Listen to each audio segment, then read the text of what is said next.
So welcome everyone to this session. So this is a bit of a mix actually.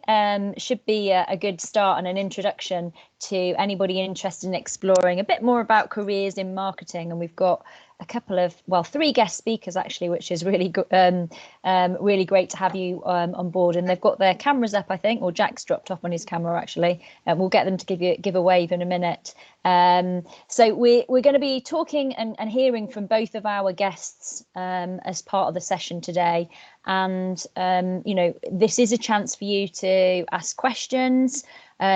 You've already found, or if you haven't already, there is a chat box on the right hand screen. So if you touch on your toolbar, go third from the left, you'll find the conversation flowing there. There's the raise your hand if you want to ask a question. Please do post your questions in there, and throughout the session I will keep an eye on that, and we can feed those in.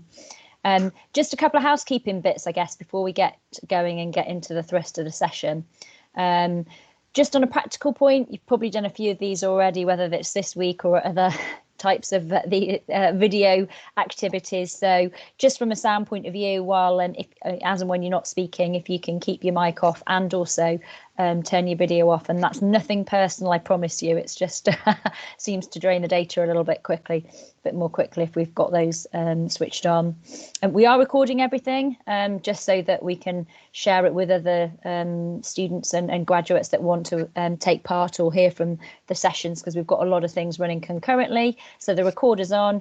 If you've got a question I've mentioned about the chat function, and please do throw your questions in, and let's make the most of the expertise we've got in the room, which then leads me on to just introducing our guests. We've got Amy Tootle, who is a client director with an agency called Delete. And interesting kind of combination of how this has come about. Actually, it's probably worth just sharing this in itself, just to kind of explain how sometimes the relationships work. So Delete have connected, and we've come to connect with Delete because they are also a partner of the university itself and the university marketing team, which then brings me on to our other guests. So that's Rob, Jack, and I think Tamsin. I don't know if she's on the call just yet. Who are part of, I'm here. Yeah, hi Tamsin, hi there. Who are part of our own Leeds Beckett marketing team.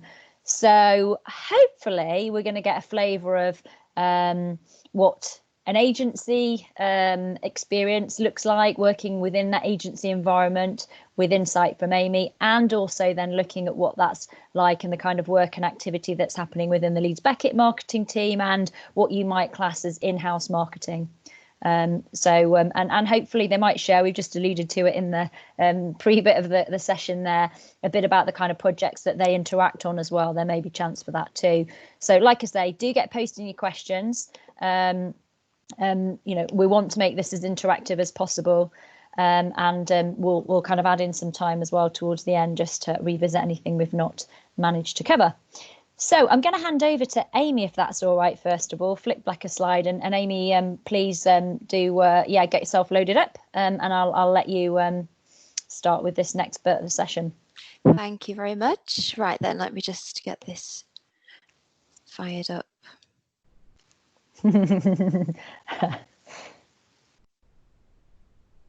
Here we go. Right.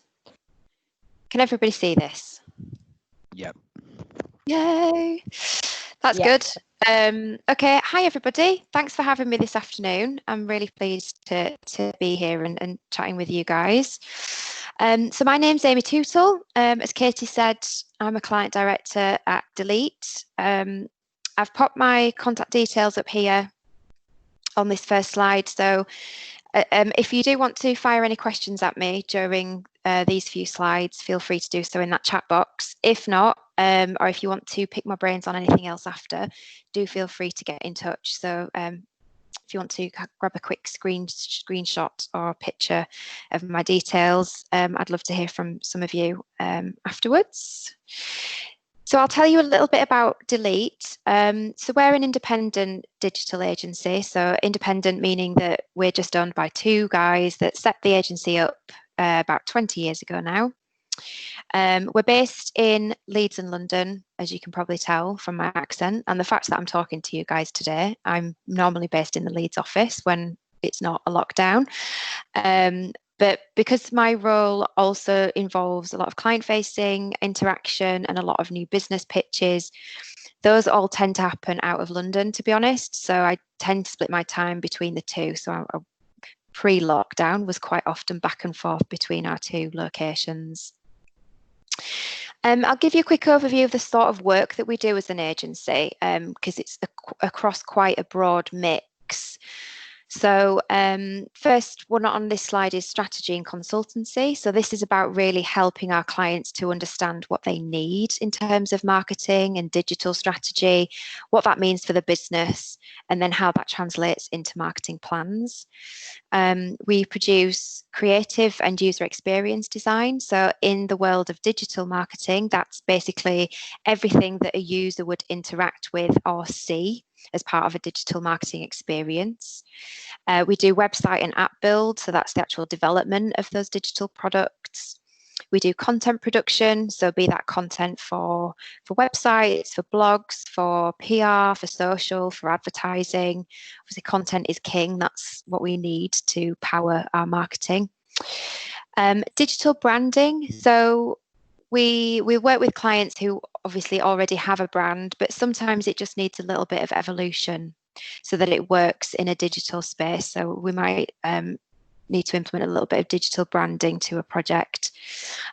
Marketing campaigns. So the execution of marketing activity across multiple formats, all integrated and joined up so that everything works together and ideally is tracked throughout that whole user journey for reporting purposes. Social media, which is pretty self-explanatory. And then SEO and PPC, so search engine optimization and pay per click advertising. If anybody wants to pick up with me after on any of these services in more detail, please feel free to give me a shout. Katie, I can't actually see the chat box now, so if anybody fires a question, can you let me know?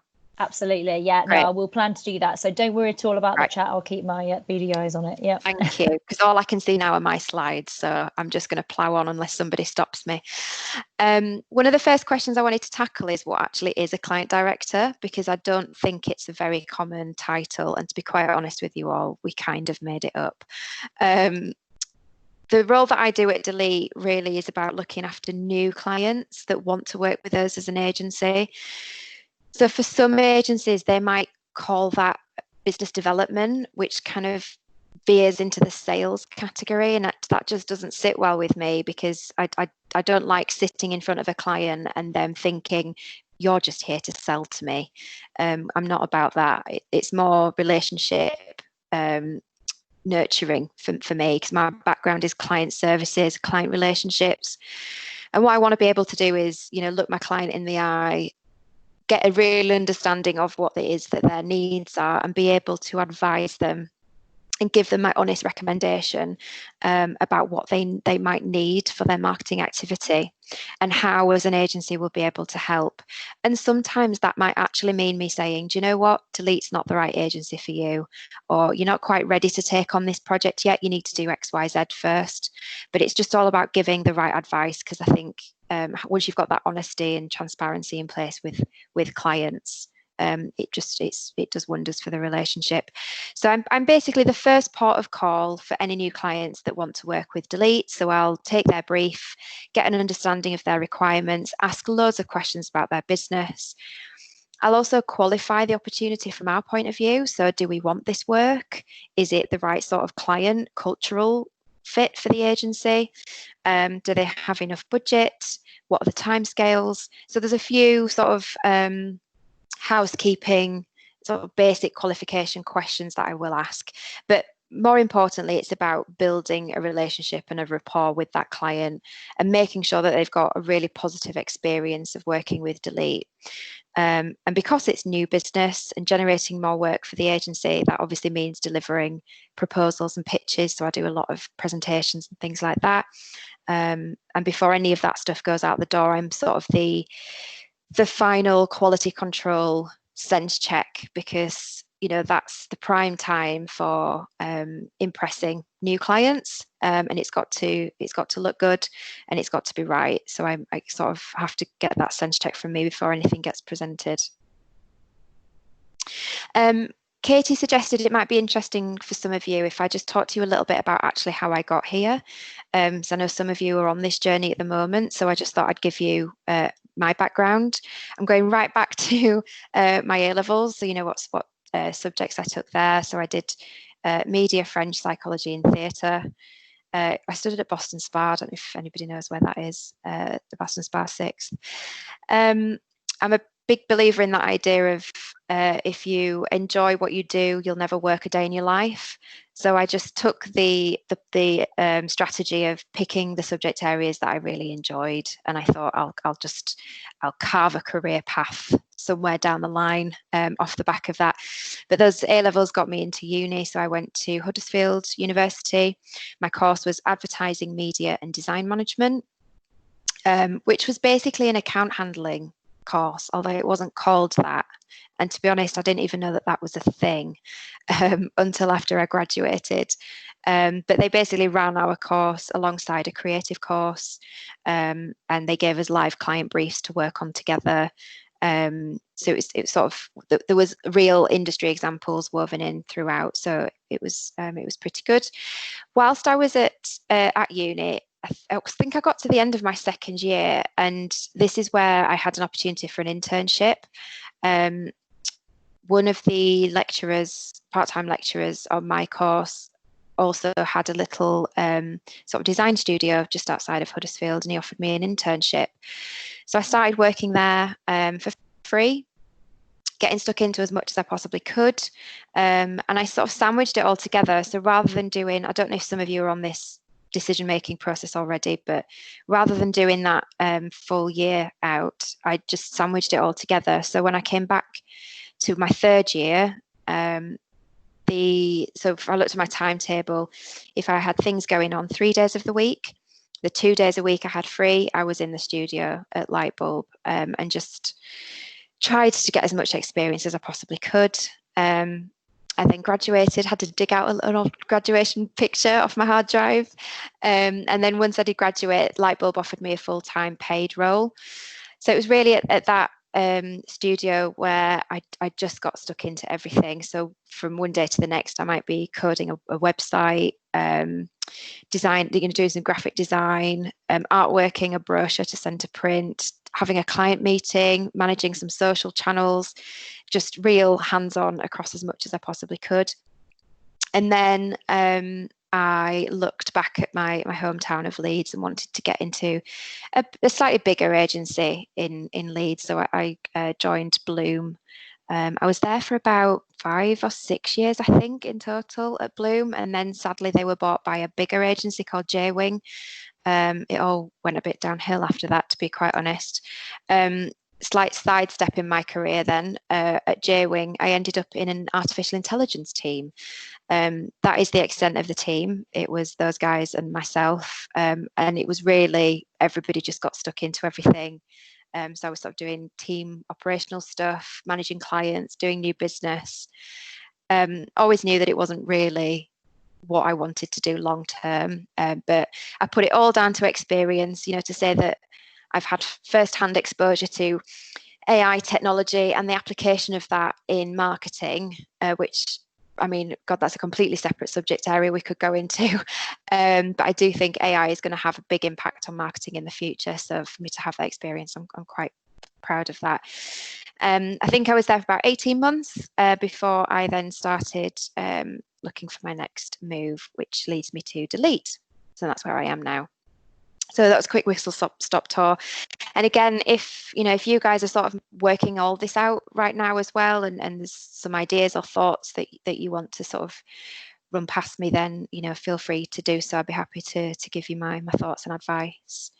I just wanted this opportunity to sort of check in as well, and sort of talk a lot about agency side, and I just wanted to sort of check that everybody knows the difference really between client side and agency side.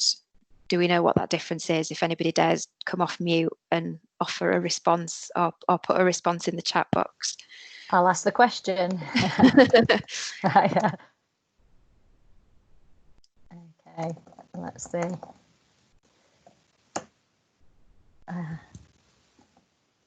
Let's see what we can. Yeah, okay, let's see what comes up.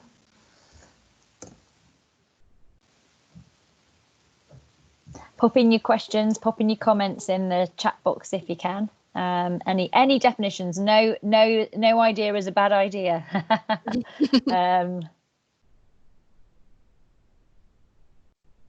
Okay. Nothing coming through yet, Amy. Okay, I'm going to crack on. Yeah. I'm going to give you the answer. I don't want to teach anybody teach anyone to suck eggs if this is, but just in case nobody's quite sure. So when we talk about client side, which it's great with this session because you're getting both sides here. So from the Leeds Beckett team that are presenting next, they are working in-house. So they are just in the one organisation at Leeds Beckett focusing on that brand.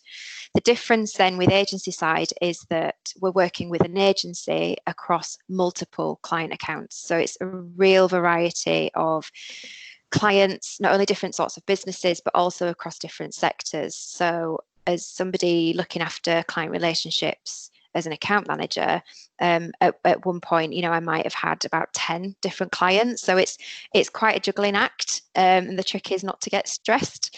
So it can be quite sort of fast-paced and high-pressured.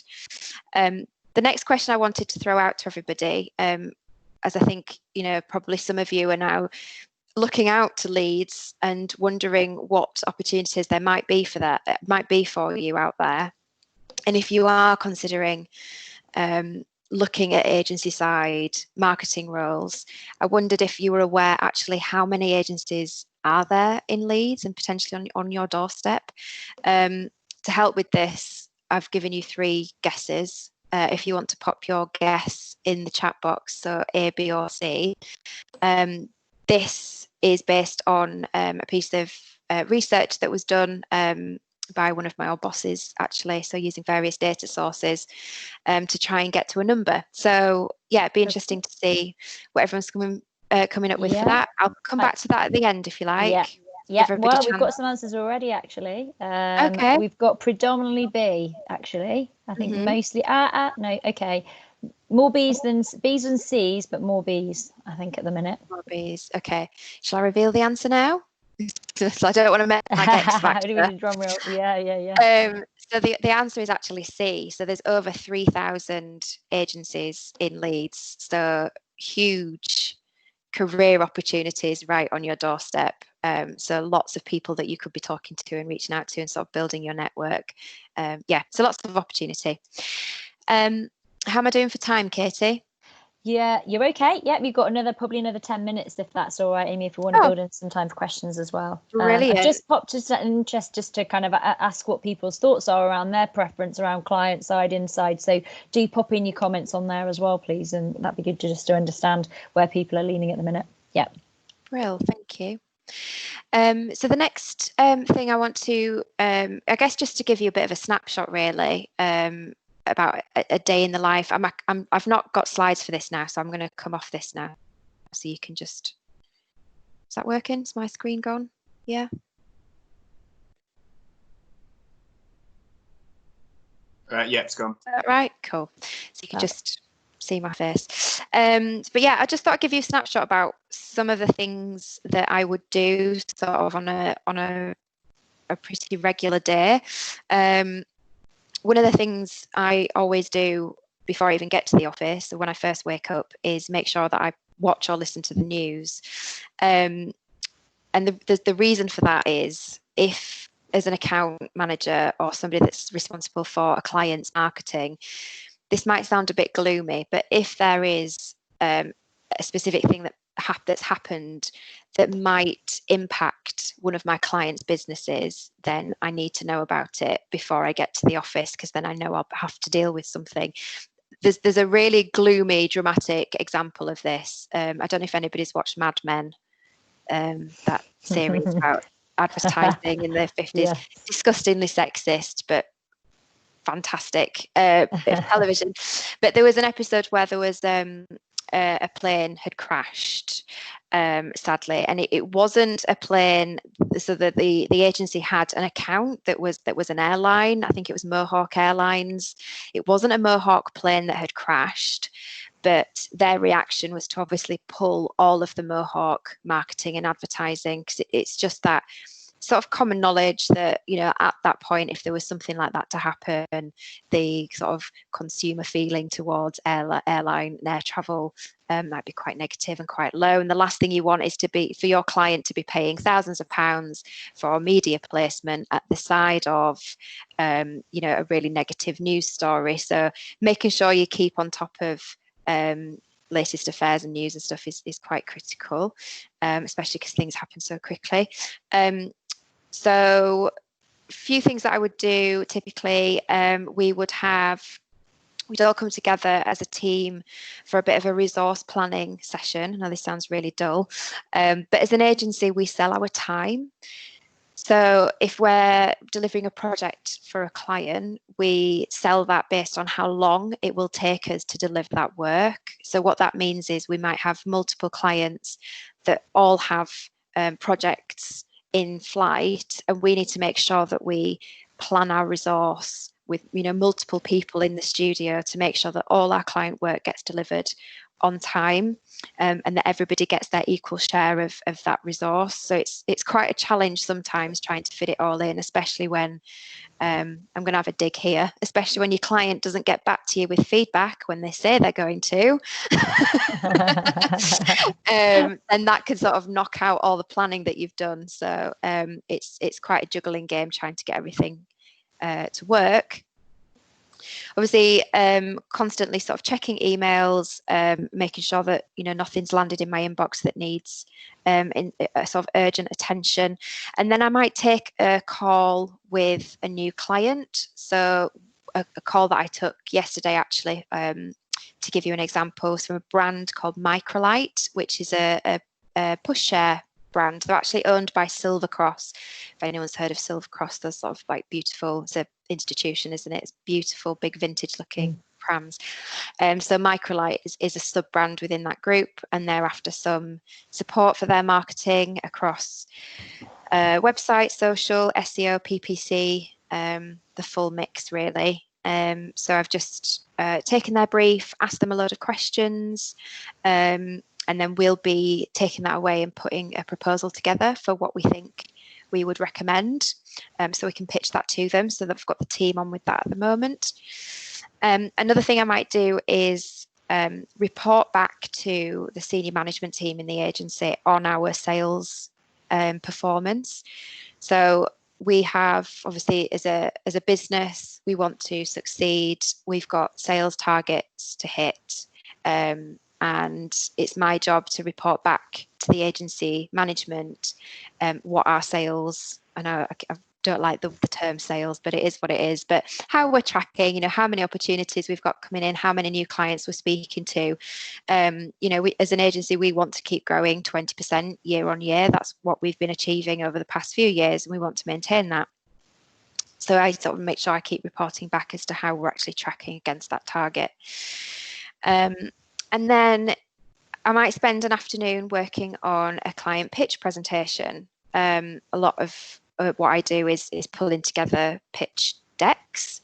The one I'm working on right now is actually for the post office. It's for some UX design and user research for the post office. It's worth about 7.5 million, so it's quite a substantial project to be working on. So there's a big focus on that in the agency at the moment. So I'll identify in the agency who I need. So I'll sort of pick out the specialists from the different departments that I need to all contribute to this presentation, and I'll sort of help to coordinate that and get the pitch ready to put in front of the client. And then, yeah, also constantly checking in on emails. You know, depending on what's going on, sometimes you're at the mercy of clients. If all your clients want something at the same time, it can be a little bit difficult to juggle.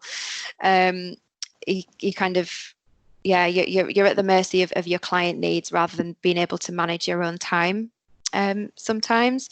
But that's all part of the fun. The thing I will say about agency life is to sort of summarize it, if anybody is thinking about it, it's pretty full on. It's very busy, it's fast paced, it's high pressured, it's not for the faint hearted.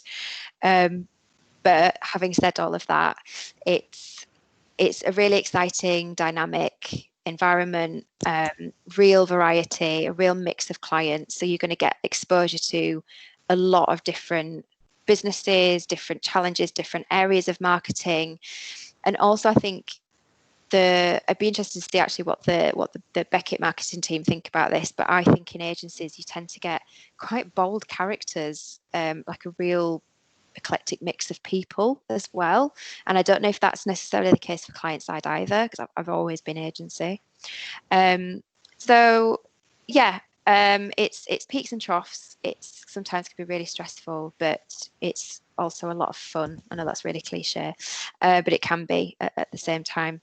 But yeah, I mean, if any of you if you want to know more about the different roles that exist within an agency, or how to reach out to agencies, sort of help with career hunting and things like that, with job hunting, then if there's anything I can do to help and give you some advice, feel free to drop me a line and we can have a chat. But yeah, hopefully that provides you with a bit of a snapshot of what I do, really. Hope that's helpful. Yeah, that's fab. I've just prompted and asked for any questions, and I think probably what we'll do, just throw a few questions in straight away, Amy, and then perhaps we can wrap up and have a kind of an open Q&A with everybody on at the end. So question come through. Thanks, Charlotte, for your question. She's asking, do potential clients usually contact the agency first, or do you have to find them and contact them? So good question. How does the sort of BD element work, I guess? Yeah. Thanks, Charlotte. Yeah. A mix of the two, really. For Delete, we're quite lucky because we've got quite a strong reputation in the industry for some of the work that we've done. Actually, Leeds Beckett, the website we did for Leeds Beckett back in, I want to say 2016, is one of the projects really that I want to say helped. I don't want to say help to make us famous, but really bolstered Delete's reputation, and also some of the work we did in the sports sector. So with Southampton Football Club and the Open golf tournament. So we're in a strong position in that on any given month we might get in anywhere between 10 and 20 inbound requests for work. Now, part of my job then is to qualify what we want to go for, because we couldn't possibly do anywhere between 10 or 20 proposals or new business pitches in a month. Also, some of the projects aren't quite right. They're not the right size or scale or budget or client.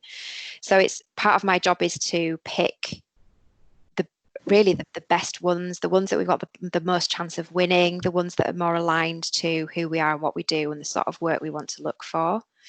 So we're really lucky in that sense. But at the same time, we also want to make sure that we keep looking outwards and outreaching to new clients, making contact with them. So I do a lot of things like that on LinkedIn, both organically, just asking to connect with people and striking up conversations. We also do targeted LinkedIn advertising. So if we're going after clients in a particular sector, we might target specifically head of marketing roles in that sector at these sorts of businesses, and hit them on LinkedIn with examples of our case studies and things like that.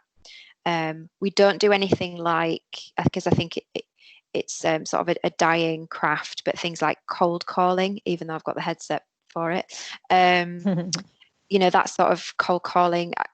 I think there's a place for that in some sectors. Obviously now GDPR, not so much, but the sort of work that we sell, because we want it to be consultative and we want it to be relationship based, I don't think that route necessarily works. But in the main, a mix of those two routes there that you've mentioned, Charlotte. Thanks for your question. Yeah, that's great. Just another question around client then. I guess, what's the balance? How do you work it between Leeds and London offices? And is there any kind of how do you kind of split the ownership of a client between those offices, or is it just who's free, and how do you manage that side of things? Yeah, so we've got across Leeds and London, we've got the sort of different skill sets split between the two. So London really is where we've got the sort of strategic consultancy sort of team. I'm down there quite a lot for new business, and some of our UX design team. But really that's where, if a client is to work with us, that's where a project would typically start off. Obviously, a lot of this as well comes down to the client location. If we, for example, if we were to work with Leeds Beckett in Leeds, we're not going to ask you to travel down to London to meet in our London office. So, whatever makes sense logistically and practically as well, we'll obviously accommodate. And then in our Leeds office, we've got some of our technical team, digital marketing. So that's where sort of PPC, SEO, social teams sit. Project management, account management, and some more design team as well. But really what we say to clients is, wherever you need us to be, we will go. So we will travel back and forth between our offices as needed to make sure that we deliver for the client. We don't expect our clients to travel for us. So yeah, we try and be as flexible as possible with that. Yeah. Brilliant. Thank you. Thanks ever so much, Amy. We will definitely return. So we will have some open Q&A, I think, at the second or towards the kind of last 10 minutes, if we can do that. Thank you. So time now to introduce Jack, Rob and Tamsin. I don't know whether your face is on screen. Have you got any slides or anything you wanted to share? Yeah. I've got far away. Unfortunately, Amy's presentation's kind of put ours to shame now, but right. It's content, remember. Yeah. Here we go. Brilliant. Oh, well, I like that already. There's a dog there. Okay, brilliant. Thank you. Is that? Yep, that's working. Yep. Yeah. Can everybody see that okay? Thumbs up if you can on the chat. Yeah, I can see that. It's coming through fine. Yeah, fab. Good. Fab. All right. Okay. Yeah, so we all work for what's called the University Marketing Services team at the university. I think, Jack, do you want to kick off just talking through what the team does? I'll do a brief overview of what we do. So we as a team, and this will probably apply to a lot of you who do get into university marketing, is that we get involved in all areas across the university. For example, we help with events, clearing, graduation, videos, photography, but mainly our role is managing stakeholder relationships by providing specialist advice that we can offer them and being key communicators with academic schools, agencies, and our in-house teams. We work very closely with the schools to create vital recruitment campaigns, and we work closely with the Leeds on that as well, making sure our online and offline collateral has a purpose, it's accurate, branded, and engaging. And most importantly, making sure everything we do is leading to improve the university experience for students and recruiting the numbers we set as a target each year. In our immediate team, our dynamics are made up of officers and managers, and we all work for separate schools. I work for the Business and Law School, and Rob and Tamsin will introduce themselves in a bit. We as officers, we work closely with our managers, coordinating work, coming up with ideas, delivering projects and campaigns. We're the main team that will meet staff in the schools and feedback various work, updates, etc. And that's why it's important for us to be able to communicate with a wide range of personalities and stakeholders, while also offering realistic objectives that we as marketers can offer. Rob, do you want to go to pick up there? Tam, I think Tamsin, you were going to talk through how you got into marketing. Oh yeah. So I'll just run through it quite quickly, but I did French and English at university, and I've had a bit of kind of a circuitous route, I guess, to marketing. So straight out of university, I started a graduate internship between M&S and the Uni of Leeds, working on a partnership that they had, and that was a combination of kind of marketing communication work, stakeholder engagement, and kind of almost account management of that partnership. After the first year of the internship, I then took that on as a permanent role.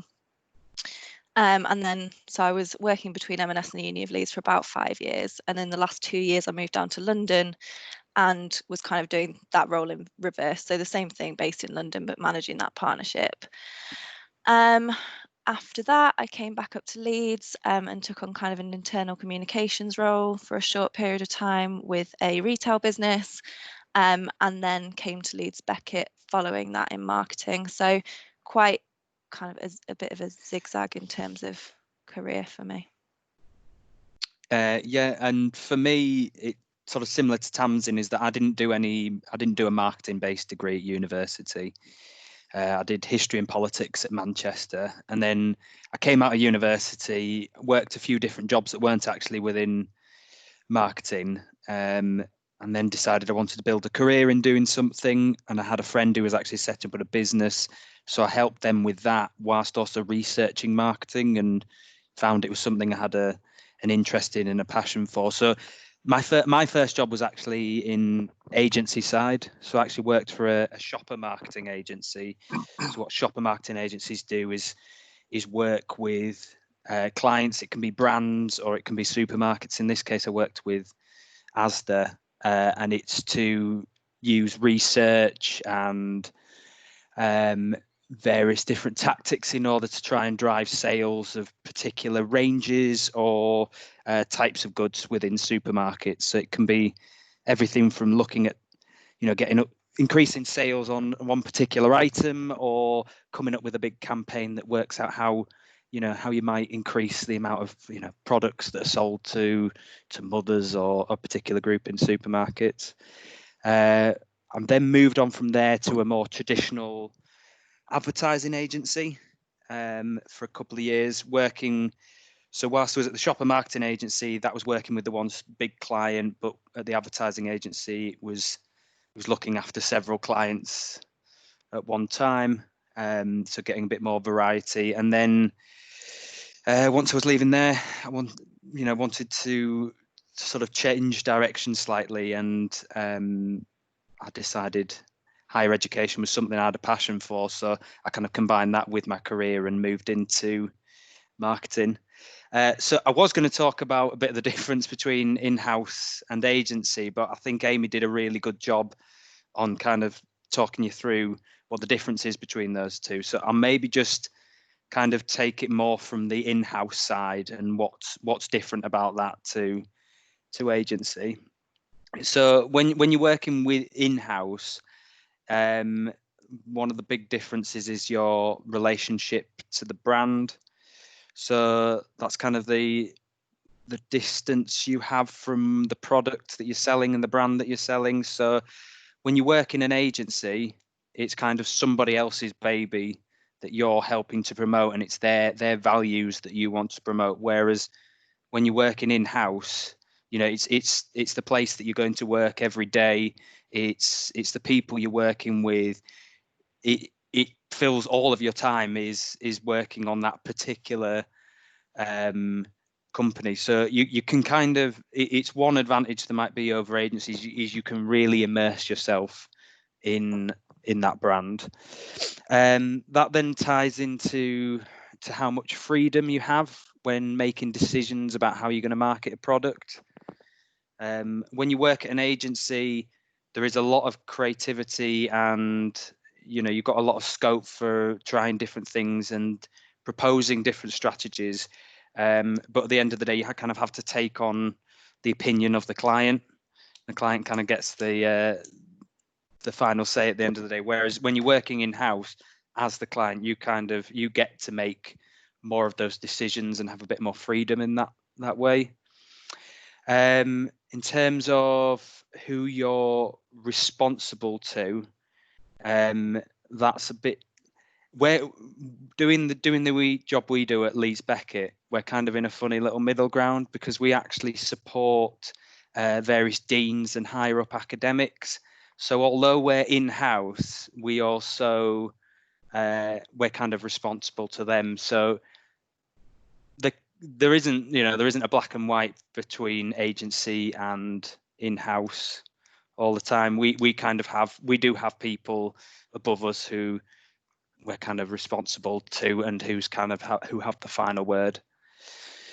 The one potential big difference between in-house and that we get is in terms of specialization. So as we work at a higher education institute, we become specialists in terms of higher education marketing.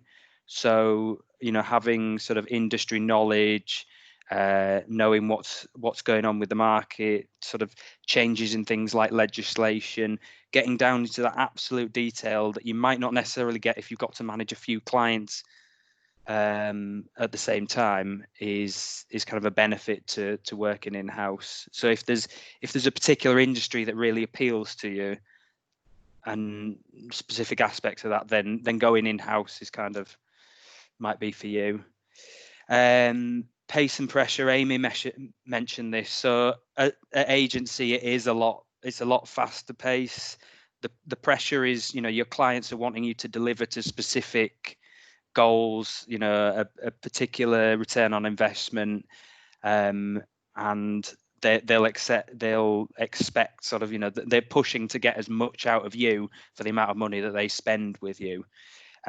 Whereas working in-house, there's still targets to meet, there's still pressure, and it comes from different people, but it can be, there is less pressure working in-house, just because you've got, you're working with your clients, so the kind of the relationship dynamics a bit different.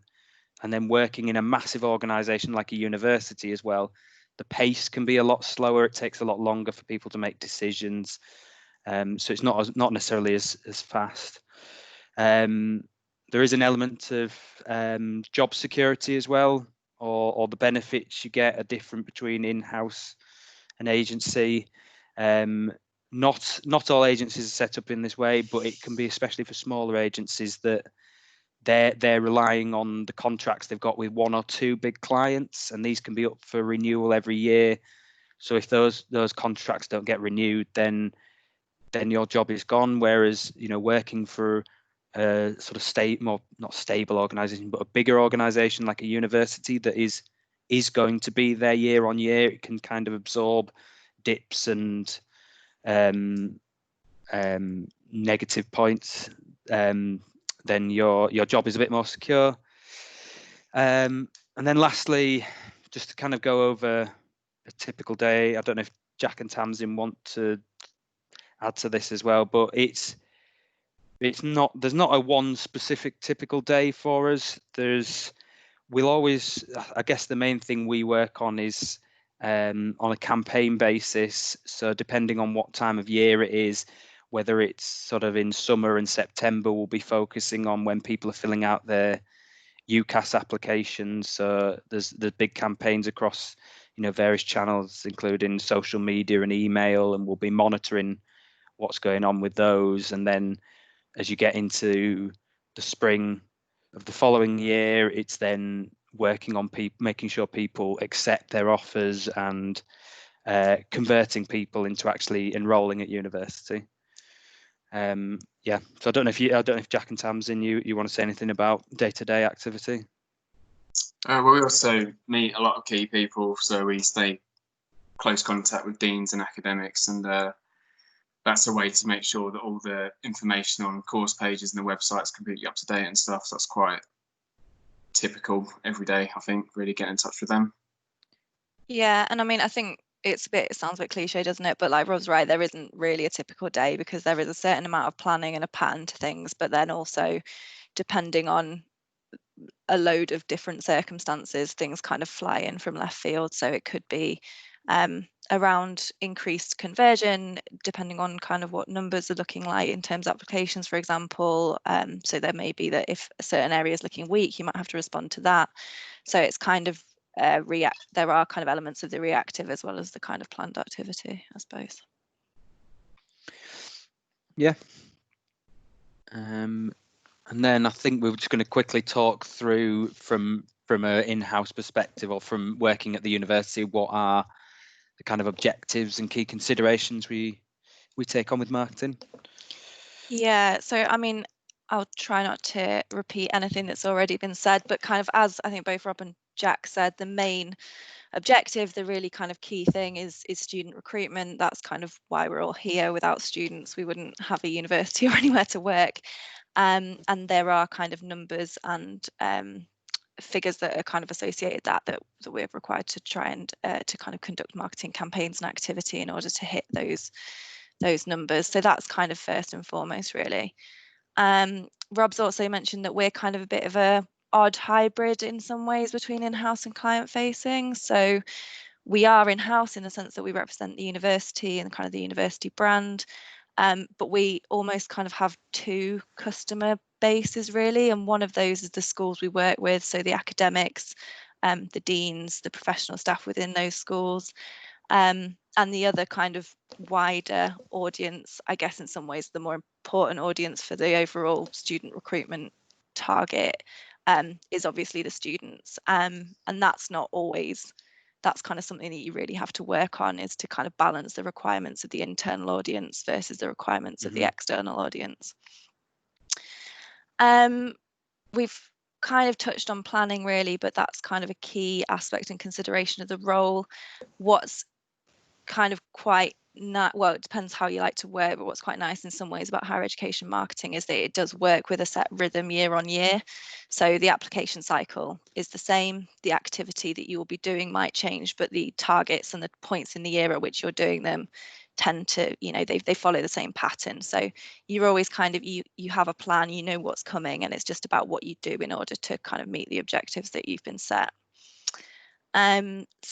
Stakeholders kind of comes back to the customer piece, but as an internal kind of marketing team that kind of are also responsible for overall student recruitment, but also the schools, you have quite a lot of stakeholders to balance. You've got the kind of overall overarching requirements coming from above around student recruitment, but also then schools and academics and deans sometimes have very different ideas about what's needed for their courses. So that's very much something that we work with on the day-to-day. Yeah, I was just going to jump in. It's kind of, I guess that might be a consideration when you look the area of marketing you're going into is, as a university, we're maybe, although the number one thing we're kind of focused on is student recruitment, which you could see as our kind of our sales objective, our growth objective. It's a university isn't necessarily like all sort of kind of profit driven businesses, so the considerations are a bit different.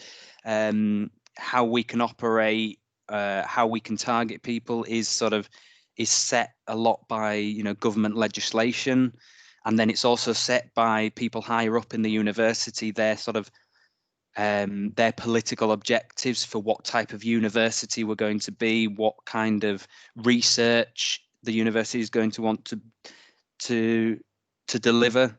So although we are focused on, you know, trying to maintain the fact that we all have jobs through recruiting students, there are a lot of additional considerations that are brought in by the political aspects of the organisation, which can conflict sometimes, can pull us in different directions. Yeah, definitely. And kind of that's where the other 2 points kind of come in, and it would do in whether it's a whatever setting it would be in, you know, communication with your stakeholders and managing their expectations is essential, and it's something that you would always see come up on probably not just marketing kind of job descriptions, but on any job description in any area. But it's definitely key within our role. Yeah.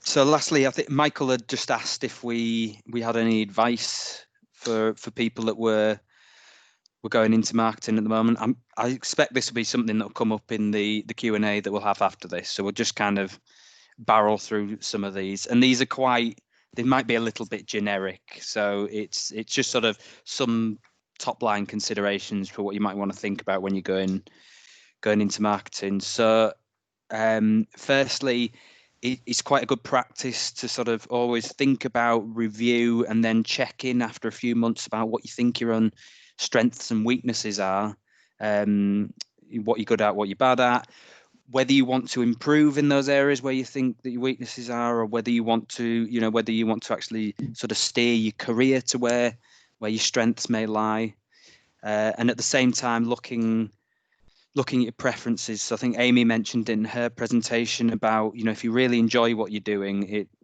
you're never really having to work a day.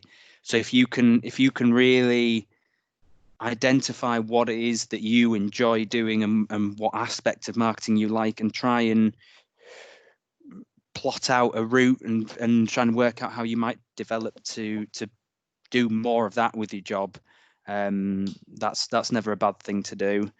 And then linked to all of that is training. Lots of organizations, any good manager, any good leader is going to want you to be as good as you can be. So they will offer you training, they'll especially as a university, because we've got so many academics that are experts in different areas, that the amount of training that's on offer is quite extensive, and taking advantage of that is kind of a no-brainer in order to advance your career. Okay. Don't know if you go. Shall we, there's a couple of questions already come in actually for both yourself and Amy, so I don't know whether, I'm just conscious we've got just under 10 minutes left, and thanks ever so much to all of you for giving us that insight so far. I wonder whether we might just get a few questions rolling through just while we've got everybody here, if that's all right.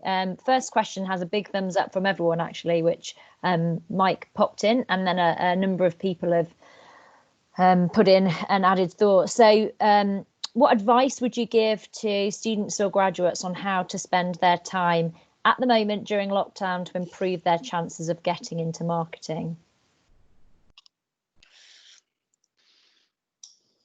$1 million question, hey? Amy's unmiked, so you go for it. I've just written some thoughts down on this. I appreciate it's really tricky, because I think, probably there were people who had internships and work experience for over summer, which obviously have been affected. But I think the first point I wrote down was to take all you've learned about marketing and apply it to yourself. And I know sometimes it feels quite daunting to do that, but what you've learned in terms of, brand building and creating a profile for yourself, use your LinkedIn, use your social channels, share your thoughts, write, review marketing campaigns, give your opinion on work that's out there in the market, or share some of your work and ask for views back from your network. But it's exactly that. I think it's network as hard as you can, reach out to people. I think in the main, if you were to reach out to somebody and say, hi, I'm just trying to break into marketing, would you mind just answering X question? If they're nice enough, I'm sure they'd come back to you.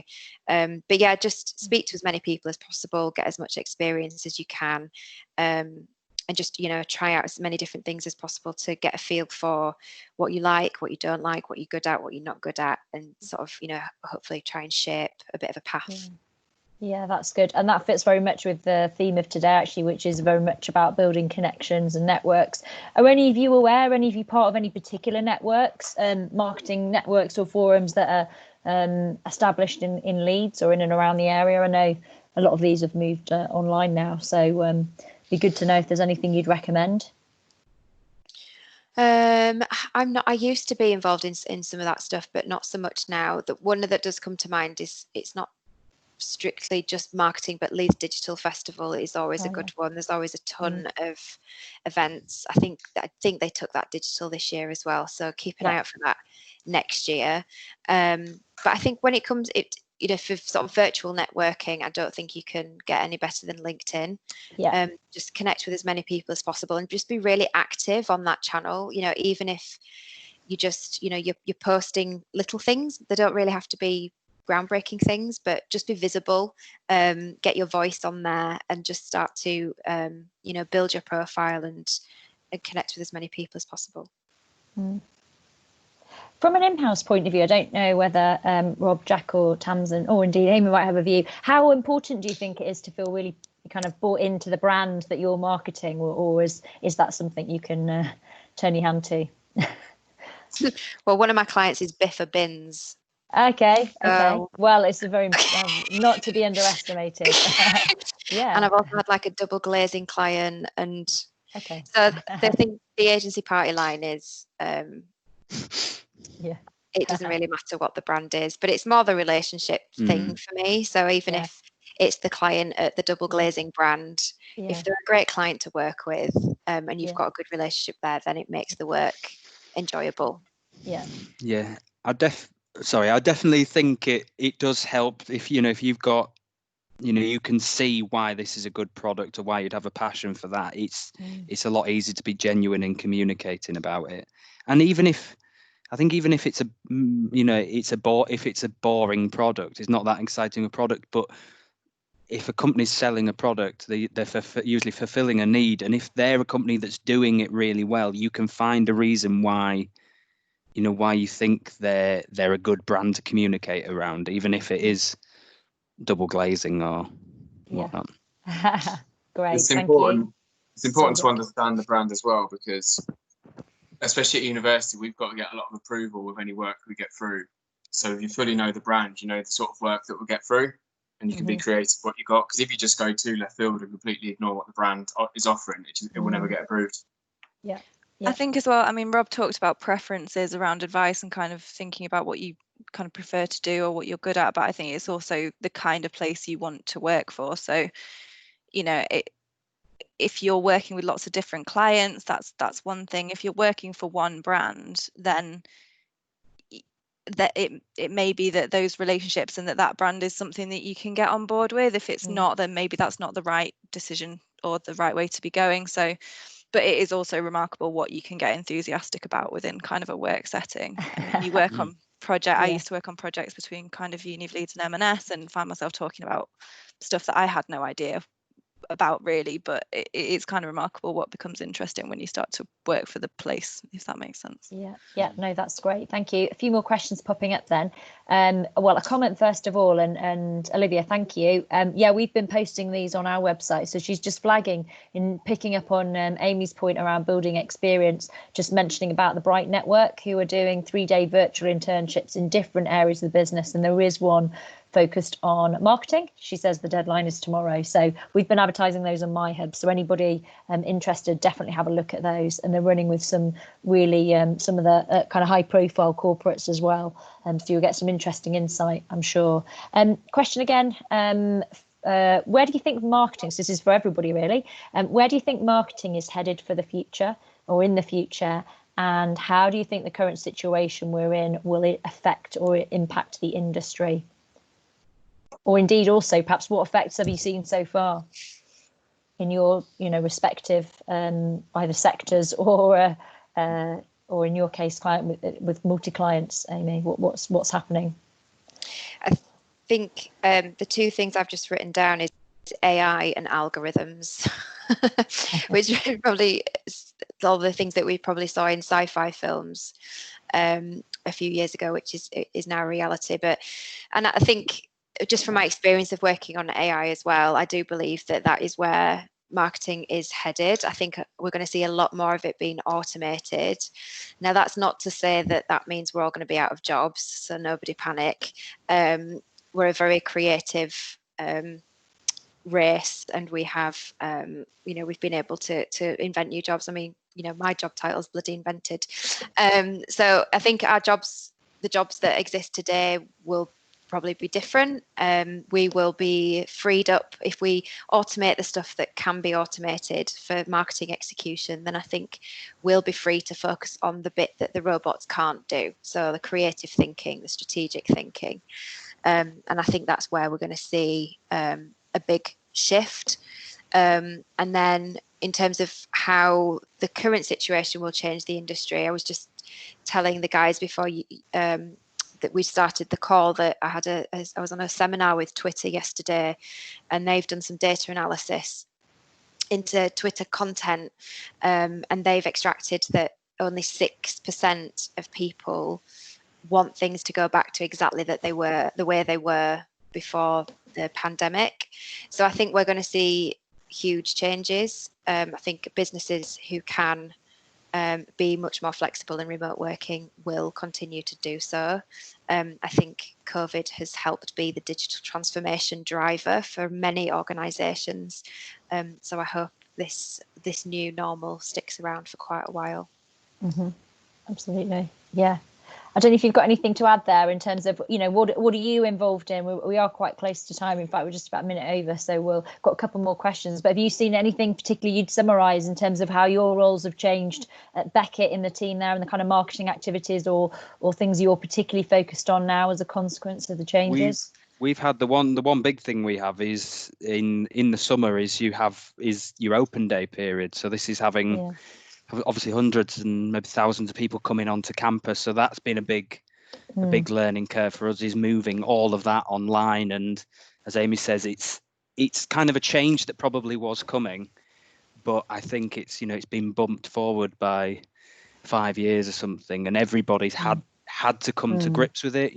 Academics who wouldn't necessarily want to work with particular technologies or what have had to. So that's been a big change for us. Yeah, I mean, I think as well, there's kind of the sort of flexibility, but I mean, within HE, then there's also the question about, student recruitment is a huge thing this year for kind of universities across the country. So that it's made a massive change to kind of our customer base, I guess, and kind of the decisions that they're making. So I think that's massive. Yeah. Okay. Thank you. Thanks for that. Just picking back up on a couple of quick questions. One of that was around background. So I think Tamsin, you already mentioned as well, but just how, do most of your colleagues have marketing degrees, or do they come from a range of different subject backgrounds? Really varied. Okay. Yeah. I'd say. Yeah. Is that the consensus? Quite a few nods going around there. Yeah, definitely same for us as well. I think quite often it boils down to, I don't know if we're supposed to be saying this, but a lot of the time it just boils down to your character and your drive and determination and willingness. I think if you apply yourself, then that's what we tend to look for when we're recruiting. You can demonstrate your skills are transferable as well, because I did journalism, so content writing and copywriting and stuff was all a big part of me being able to get jobs in marketing. Great. Yeah, we hear that a lot. We hear about the sort of attitude and approach, being able to take the kind of some of the skills you learn through your degree, but actually very often people are kind of putting those into practice in a different setting. Just a couple of points just to draw attention. Amy, thanks for that recommendation on the AI. So she's put yes, exactly. Yeah, we remember them. Cambridge Analytica, good recommendation on Netflix. Yeah. Just final question then, just before we kind of wrap up, if that's okay. From Kyle for you, Amy. Your ambition, where are you heading after this? Are there avenues to higher positions that you hope to reach, is the question. What do I want to do when I grow up? I still don't bloody know. I mean, I sometimes do toy with, I've got a few ex-colleagues, and sometimes when we're having a bad day, we say, right, we're going to quit this and we're going to set up our own agency and start our own shop. I also have an ambition to, if we don't go down that route, I also have an ambition to get to a point where I'm on a board at an agency. Personally, the life stage I'm at now, I can't ever see myself going client side. That's just my personal preference.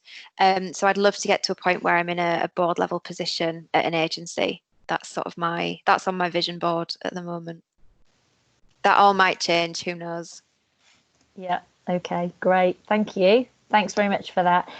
Just a final then, just very quickly, just to before we kind of all head off. So some really good comments on the chat there. So thank you everybody for taking the time to kind of share those. So I think everyone's found it really insightful. So thank you all, Amy, Rob, Jack, Tamsin, for giving your time over for that. If you don't mind, I'm going to do a little bit of shameless plugging, just because we have got sessions running for the rest again at the end of today, and then all through tomorrow and Thursday as well. So quick call to action for everybody. It's been mentioned, you know, Amy's given it a shout out on her Q&A to, you know, our recommendation for today, our kind of one action is about developing your LinkedIn profile. So we've got some pre-recorded sessions if you haven't caught them already, but we had a session earlier on around LinkedIn. So do go back and listen to that if you would like, and lots of resources online. Quick look ahead to tomorrow. Well, tomorrow is then starting to look at in a bit more detail about what options are out there, and hopefully building a bit more clarity in your mind around what's next. So session to start with on the graduate labour market, I think that's with Mike. And then next follow on with our colleague Ben, looking at thinking like a designer to build your career. And then we're moving through insights, ups and downs, and everything in between. That's led by one of our academics in the business school, Carl Hodge, who is of a journalism background.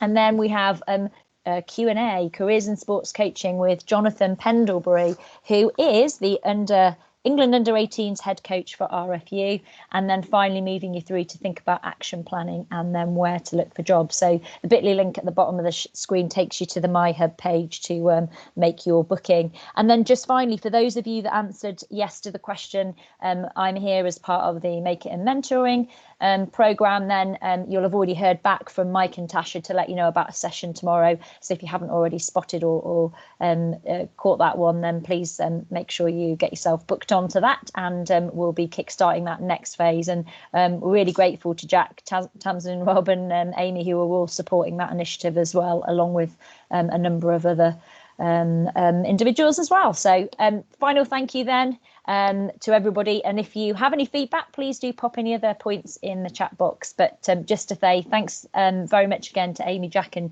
Tamsin and Rob, much appreciated in terms of the input and the time you've given over today. And please do take the opportunity and the kind of cue from all of them to connect if you'd like to know and ask a few more questions offline. Then that's a great offer of additional support as well. So please do make the connections. And thanks very much for participating, and we shall see you all on another session soon, hopefully. Thanks then. See you Cheers. later. Okay. Bye. Thank you. Bye. Okay.